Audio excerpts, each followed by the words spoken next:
Perkataan ruh seorang yang sudah mati berada di ruang rumah kita. Berkata selama 3 malam, ada yang sampai 40 malam.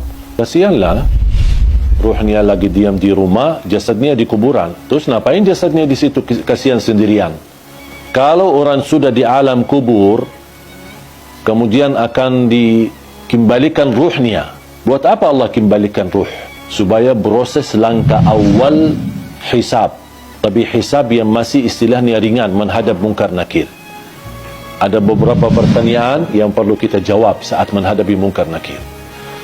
Seandainya kita berhasil lolos dari pertanyaan dan kita bisa menjawab seluruh pertanyaan mungkar nakir, berarti akan kita menikmati.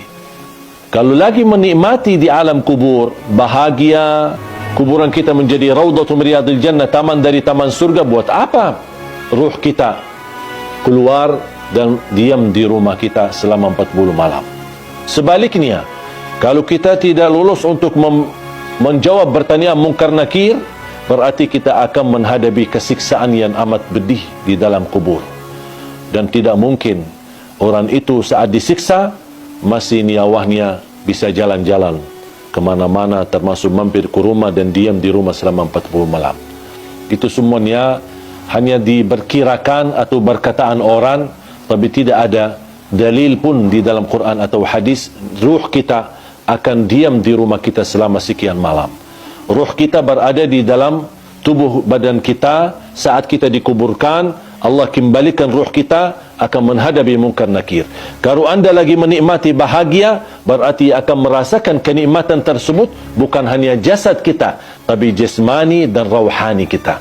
Kalau ruh kita terpisah dan dia diam di rumah untuk melihat kondisi dan keadaan di rumahnya, bagaimana keluarganya. Terus kalau ada di antara keluarga, ketika ada ruh seorang meninggal, dia masuk ke rumahnya. Terus ternyata istrinya dah nangis setiap malam. Pasti dia sakit hati. Bukan sakit hati, ya sakit ruh. Apalagi kalau istrinya nikah. Kau malah tinggalin aku meninggal malah kamu nikah. Berarti ruhnya lagi sibuk urusan keluarga. Ini semuanya tidak masuk akal. Makanya jamaah sekalian, jangan terlalu percaya hal-hal yang aneh-aneh.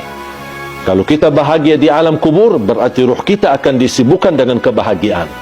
Kalau kita lagi di alam kubur disiksa, na'udzubillah min zalik, berarti ruh kita akan kesibukan dengan azab, na'udzubillah min zalik. Wallahu ta'ala.